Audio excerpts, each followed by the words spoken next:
휴경교 성도 여러분, 안녕하십니까? 송 목사와 함께하는 소요리문답 공부 시간이 되었습니다. 이 공부는 우리 휴경교회 성도들의 믿음 성장을 위한 성경 공부입니다. 오늘도 함께 공부에 참여하는 여러분들에게 우리 하나님의 은혜와 사랑이 넘치기를 바랍니다. 자, 오늘은 30번째 문답입니다. 오늘 문답의 질문은 이겁니다. 성령께서 그리스도께서 값주고 사신 구속을 어떻게 우리에게 적용해 주십니까? 하는 거예요.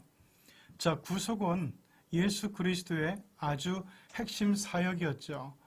그런데 이것을 성령께서 우리에게 어떻게 적용해 주시는가? 우리의 삶 속에서 이 효과가 어떻게 나타나고 또 어떻게 유지가 되는가 하는 것이죠.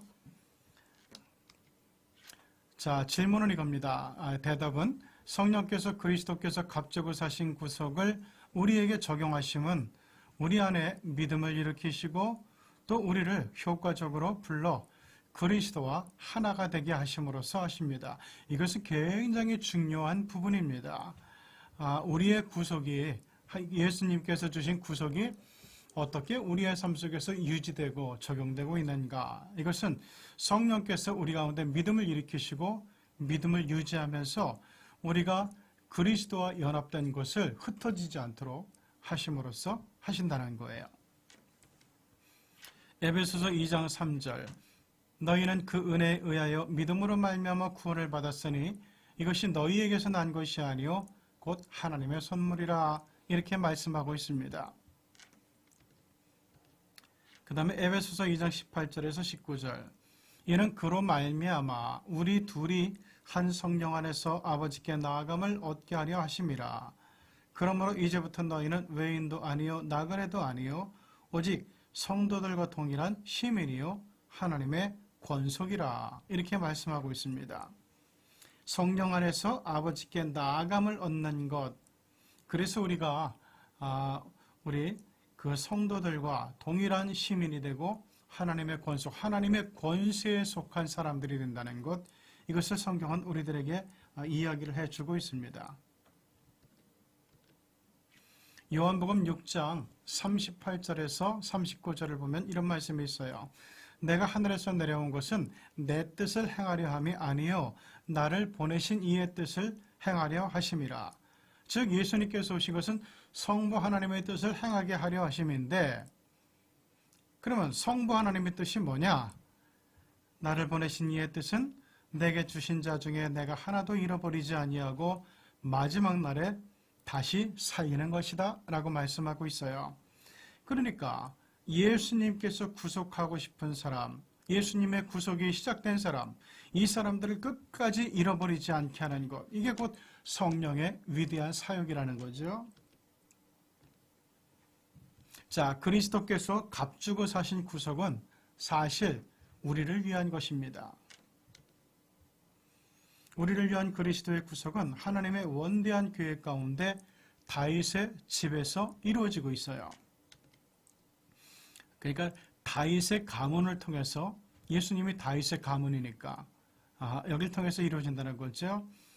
누가복음 1장 69절 우리를 위하여 구원의 뿔을 그 종 다윗의 집에 일으키셨다. 구원의 뿔, 히브리 사람들에게 있어서 이 뿔이라고 하는 존재는 뭔가 하면은 권세, 능력을 상징하는 거예요. 이 구원의 권세가 다윗의 가문에서, 다윗의 집안에서 일으켜졌다는 것을 성경은 얘기하고 있어요. 하나님은 우리를 위하여 우리가 도무지 상상할 수 없는 일을 하셨어요. 이것이 시편 126편 3절에 나옵니다. 여호와께서 우리를 위하여 큰 일을 행하셨으니 우리는 참 기쁘다. 그럼 그 큰 일이 도대체 무엇인가 하는 거죠. 이것은 많은 일들이 있겠지만 하나님께서 우리에게 베푸신 가장 큰 일은 바로 우리의 구속사역, 우리의 구원을 위한 구속사역입니다. 그리스도의 구속과 모든 사역은 다 우리를 위한 거예요. 요한복음 12장 30절 예수께서 대답하여 이르시되 이 소리가 난 것은 나를 위한 것이 아니요 너희를 위한 것이다. 이런 말씀이 있어요. 여러분, 예수님께서 이제 겟세마네 사건이 다가옴을 아시고 한 알의 밀이 땅에 떨어져 죽지 아니하면 살지 못한다. 이렇게 말씀하십니다. 그리고 내가 한 알에 떨어져 죽는 밀의 사명을 가지고 왔다는 거예요. 그러면서 이거 할 수만 있으면은 이 잔이 내게서 지나갔으면 좋겠습니다. 자, 그러나 내가 이를 위하여, 이 죽음을 위하여, 희생제물이 됨을 위하여 내가 온 것인 줄 내가 압니다. 라는 것을 예수님께서 말씀하는데, 그때 하늘에서 소리가 나서 예수님께서 이 잔을 면하여 주십시오. 면하게 해주십시오. 그러나 내가 이 일을 위해서 온 줄을 압니다. 이것이 아버지의 이름을 영광스럽게 하는 이름을 믿습니다. 저를 통해서 아버지 영광을 받으소서, 아버지께 영광을 돌리게 하옵소서. 이러니까 그때 하늘에서 소리가 납니다. 내가 이미 영광스럽게 하였고 또다시 영광스럽게 할 것이다 라는 말씀이 있어요. 자, 이 소리가, 예수님께서 말씀하시는 게 이 소리가 나를 위한 것이 아니라 곧 너희를 위한 것이다, 이렇게 말씀하고 있는 거예요. 그러면 그리스도의 구속에 대해서 우리는 어떤 자세를 가져야 되는가? 우리도 그 은혜에 대해서 갚으려는 자세가 있어야 돼요. 요한일서 3장 16절, 그가 우리를 위하여 목숨을 버리셨으니 우리가 이로써 사랑을 알고 우리도 형제들을 위하여 목숨을 버리는 것이 마땅하다. 예수님을 닮아가는 것, 예수님을 따라가는 것, 이것이 결국은 예수님의 베푸신 구속의 은혜에 대한 우리의 은혜를 갚는 보은의 행위가 된다는 거예요. 성령은 우리 안에 믿음을 일으키시면서 우리가 그리스도에 연합된 것을 잃어버리지 않게 도우시고 있어요. 자, 하나님께서는 예수 그리스도를 통해서 우리에게 구속의 위대한 선물을 주셨는데, 이 구속의 선물을 끝까지 잊지 않으려면 어떻게 해야 되는가? 믿음이 필요해요. 그런데 그 믿음은 누가 갖는가? 내가 깨달아서? 내가 결심해서? 아니요. 성령께서 우리 가운데 계속해서 믿음을 일으키심으로써 하시는 거예요. 그러니까 모든 게 하나님의 은혜예요. 구원에 있어서 나는 전적으로 무능력한 존재입니다. 다 하나님께서 알아서 하시는 거예요. 그러므로 우리는 우리 안에 믿음을 계속해서 불러일으키시고 유지시켜 주시는 성령 하나님 안에서 계속해서 나는 믿음을 가져야지, 기도해야지 이러면서 하나님 품에서 지내려고 하는 그런 의도와 자세와 열심을 가져야 되는 겁니다.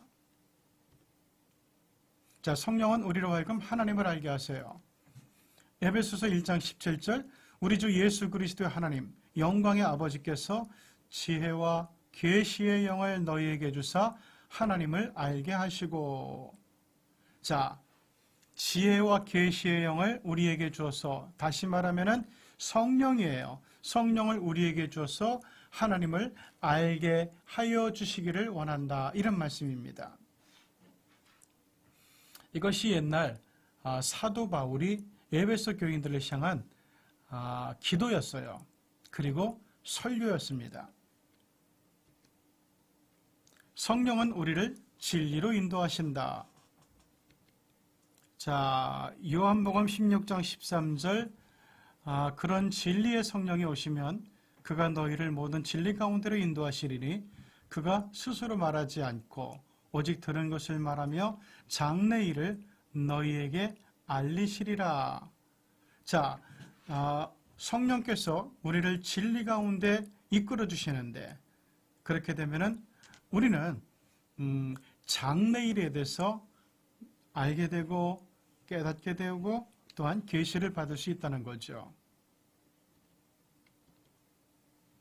우리는 성령의 은혜로 믿음을 가지며 소망을 기다리는 존재예요. 이게 그리스도인의 정체성입니다.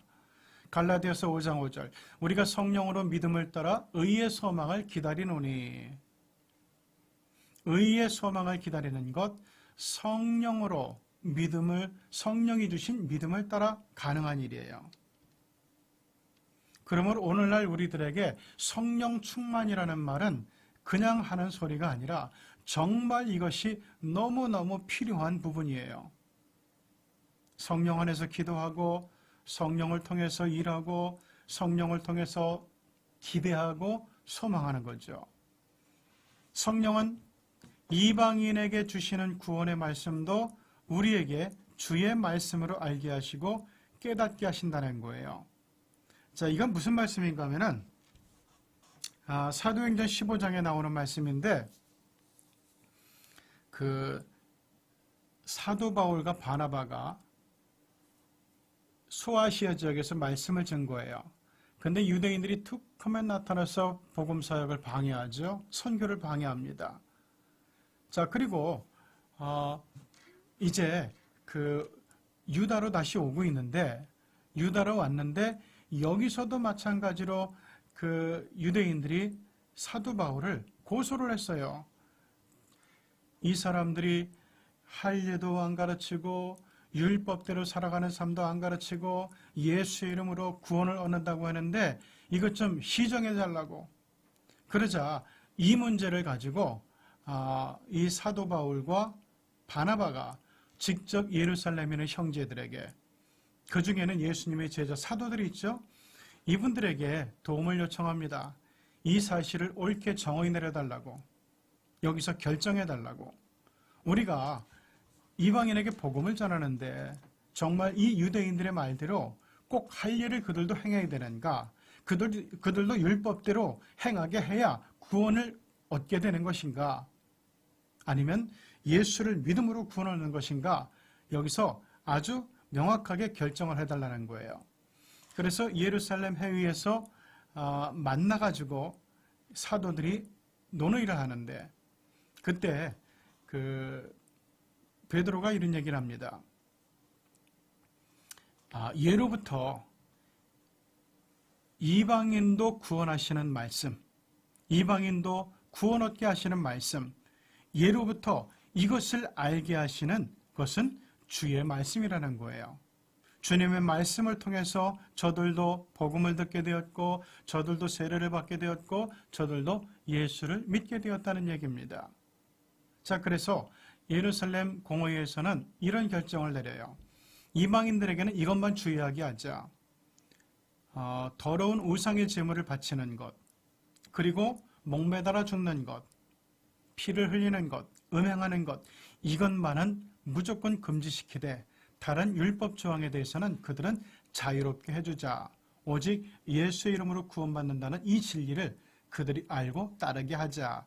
이것을 결정하게 됩니다. 자, 세 번째, 성령님께서는 우리를 효과적으로 부르신다. 성령께서는 우리를 부르시고 믿음으로 구원받게 하신다는 거예요. 에베소서 2장 8절, 너희는 그 은혜에 의하여 믿음으로 말미암아 구원을 받았으니 이것은 너희에게서 난 것이 아니요 하나님의 선물이라. 자, 믿음으로 말미암아 구원을 받았는데 이것이 그 믿음 자체도, 믿음의 고백 자체도 너희들의 의지의 산물이 아니라, 깨달음의 산물이 아니라 하나님의 선물이라는 거예요. 자, 성령의 효과적 부르심은 주님께 오는 사람들을 하나도 잃지 않고 다 살리시게 하는 거예요. 이것이 요한복음 6장 39절에 이미 나왔어요. 예수님의 말씀이에요. 나를 보내신 이의 뜻은, 성부 하나님의 뜻은 내게 보내신 자 중에 너희들을 얘기하는 거고 우리 그리스도인들을 얘기하는 건데 이들 중에 내가 하나도 잃어버리지 않고 마지막 날에 다시 살리는 이것이다 라고 말씀하고 있어요. 그래서 성령의 효과적 부르심은 이것을 위한 거예요. 예수 믿는 우리들을 하나도 실족하지 않게 하고 예수 그리스도의 마지막 재림 때 우리를 주님 앞에서 다 올라가게 해주는 것, 주님 품에 안기게 해주는 것, 이게 성령의 부르심이에요. 성령의 부르심은 하나님의 권속으로 불러주시는 건데 에베소서 2장 19절 그러므로 이제부터 너희는 외인도 아니요 나그네도 아니요 오직 성도들과 동일한 시민이요 하나님의 권속이라. 자, 특별히 이방인들, 에베소 사람들도 이방인들이었거든요. 에베소 사람들을 비롯해서 오늘날 우리 그리스도인들, 우리를 보고 하시는 말씀에 너희는 의인이 아니다. 너희들은 아웃사이더가 아니다. 오직 예루살렘 성도들과 초대교회 성도들과 동일한 시민이고 동일한 하나님의 권세에 속한 무리들이다. 하나님의 백성들이다. 이 사실을 얘기해주고 있어요. 성령의 부르심은 모든 사람에게 동일한 소망 안에서의 부르심이다. 자, 에베소서 4장 4절이 이것을 말하는데 몸이 하나요 성령도 한 분이시니 이와 같이 너희가 부르심의 한 소망 안에서 부르심을 받았다. 그러니까 유대인들에게 역사하는 영이 따로 있고 이방인들에게 역사하는 영이 따로 있고 헬라 사람들에게 역사하는 영이 따로 있고 그리고 또 아시아 사람들에게 역사하는 영이 따로 있고 이게 아니에요. 성령은 한 분이에요. 너희가 예수 그리스도를 믿는 믿음 안으로 부름받게 된 것은 그리고 그 소망 안으로 부름받게 된 것은 성령의 부르심이에요. 한 부르심, 한 소망 안에서 한 믿음 안에서 우리는 소명을 받은 사람들, 부르심을 받은 사람들이라는 그런 말씀입니다. 성령께서는 그리스도와 우리가 하나가 되게 하신다. 이게 성령님의 효과적인 부르심의 목적이에요. 성령께서는 그리스도와 하나가 되게 하시려고 우리를 초대하신다. 요한복음 6장 37절 아버지께서 내게 주시는 자는 다 내게로 올 것이요 내게 오는 자는 내가 결코 내쫓지 아니하리라. 성령의 하나 되게 하심의 궁극적인 목표는 하나님과 그리스도와 우리의 하나됨입니다. 요한복음 14장 20절 그날에 내가 아버지 안에 너희가 내 안에 내가 너희 안에 있다는 것을 너희가 알게 되리라. 이것이 궁극적으로 소망 가운데로 우리를 믿음으로 이끌어 가시는 성령님이 목적하는 바, 목표예요. 그날 언제죠?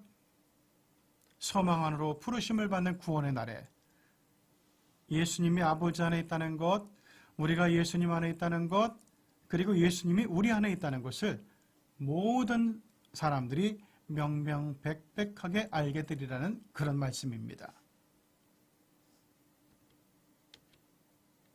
그리스도와 우리가 하나가 된 것은 우리들 서로가 하나가 되게 하려 하심이에요. 요한복음 17장 22절 내게 주신 영광을 내가 그들에게 주었사오니 이는 우리가 하나가 된 것 같이 제가 하나님 아버지와 하나가 된 것 같이 저들도 하나가 되게 하려 함이니이다. 그리스도와 하나됨은 죽음뿐만 아니라 부활에도 하나됨을 이야기하고 있어요. 그런데 우리는 자꾸만 예수 그리스도의 부활에는 참여하기를 원하는데 예수 그리스도의 죽음에는 참여하기를 원하지 않아요. 이건 잘못된 신앙이에요. 여러분, 죽음이 없이는 부활이 없어요. 죽지 않았는데 어떻게 다시 살아납니까? 믿음은 예수 그리스도의 죽으심에 참여하는 거예요. 그리고 자동적으로 예수 그리스도와 함께 죽으심에 참여한 사람들은 부활에도 참여할 수 있어요. 그래서 우리가 그리스도와 하나 된다는 것은 예수님의 죽음, 예수님의 부활에도 하나됨을 얘기하는 거예요. 로마서 6장 5절 만일 우리가 그의 죽으심과 같은 모양으로 연합한 자가 되었으면 또한 그의 부활과 같은 모양으로 연합한 자도 되리라. 그러니까 로마 시대에 얼마나 박해가 심했습니까? 그때 주시는 위로와 소망의 말씀이에요.